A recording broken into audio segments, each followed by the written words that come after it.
A shocking YouTube video shows a mother and her children at a Walmart. The mother being accused by other shoppers of abusing her child. The video comes out of Vineland, New Jersey. We're going to take a look at it. The description on the video says it was taken just after shoppers heard the mother yelling and cursing at her child, and then they caught this on camera. Take a look. Yeah.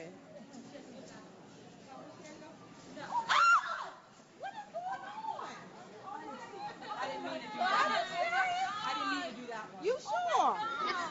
Are you sure? Are you sure? How do you move a car when she's standing up? I thought she was sitting down. No, you did not think she was sitting down. No, you did not think she was sitting down. You've been yelling at this little girl the whole time.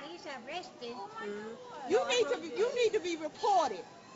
Because I have 4 children, and I will never move my cart like that with my daughter standing up. No, you were not. You've been yelling and you know she cannot reach that. You need to call an associate. Shut up, because I just told her sit down. You didn't tell her to sit Yes, I down. did. Ask her. No, you didn't. Ask her. We got it on video. You hear me on the video. Ask her. Quickly over here, please. Ask. I said sit down. We're leaving. And how you going to, you need to wait till she sits down. I turned my back to get his hand, and I thought she was sitting down. She's got a problem. Oh, I was. I'm trying to leave. Joining me now to talk about this bizarre scene is our legal expert, attorney Jay Davis. Jay, it's quite a video there. It is. Goodness. Okay, so this woman, she's in the Walmart. Could this video, if it were brought to court, be a case against her for child abuse? Because it says in the description of the video that the women heard the woman yelling, cursing at her child before this happened, and then the child gets the cart pulled out from under her. You can faintly hear her saying, sit down, and then she pulls the cart out from under her. Now, could this be used as evidence? This can be used as evidence. Of course, they're going to need somebody to tell what else happened during that period of time, if there was something that happened prior to this. Somebody who's accused like this has to have an attorney to analyze the facts, because this can make people enraged. And that's the problem with jurors. You get a juror who sees somebody who does something. This also could be an accident just as well. Yeah. Because like I said, the video showed there may have been some hollering before. We didn't see that on the video. That's the But thing. then there's this looking, and we didn't see all of that on this portion of the video where the girl and the mother are looking at a shirt kind of behind the shirt, the daughter standing up in what's not a very deep shopping cart.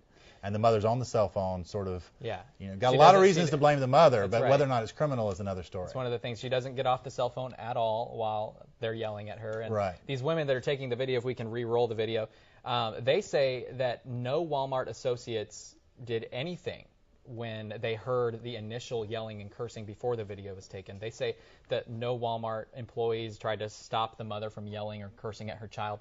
Apparently they could hear it from across everybody could hear it from across the store.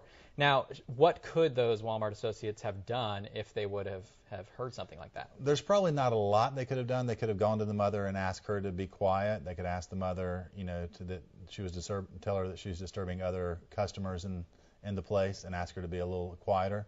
If it arose to a point of abuse, which that's questionable, then they could call the authorities or anybody in there. It wouldn't have taken a Walmart employee to do that. Could have called the authorities if it was abuse. Like you said people get enraged over these things. The comments on this YouTube video are just either absolutely scathing against the mother, or they're defending her, saying this is just an accident. And accidents wrong happen. place, People wrong time. dive off diving boards and they get hurt, and it's nobody's fault. It's an accident. A kid runs through the house. Children drowned in bathtubs. Things happen. But in this case, the mother was at least negligent. She's on the phone. She's got some issues there. So those are the things that she would have to defend against in a criminal trial. I don't believe, personally, from what we see, that it arises as child abuse. Okay. Look at the child's broken arm. Listen just to a the other perfect thing. storm of problems Put for this everything mom. together. Maybe you can make that case. Now, let's talk about her reaction really quick, because she, for lack of a better word, flipped out. Does that condemn her in any way, or I mean, anybody in that situation probably would have reacted the same way if they're being That's right. accused of abusing their child. And the people who make that decision generally are going to be jurors. So they're going to be people like you, people like me, who are sitting there and analyzing it with what we know, as not from a legal sense, but what we know from day-to-day life. And was that a legitimate reaction? You're going to have people who say she went way off the deep end, and some people who say, you know what, when I'm caretaking for someone, when I'm in charge of someone and somebody's challenging that, I'm very aggressive and very defensive. And it depends on what people believe.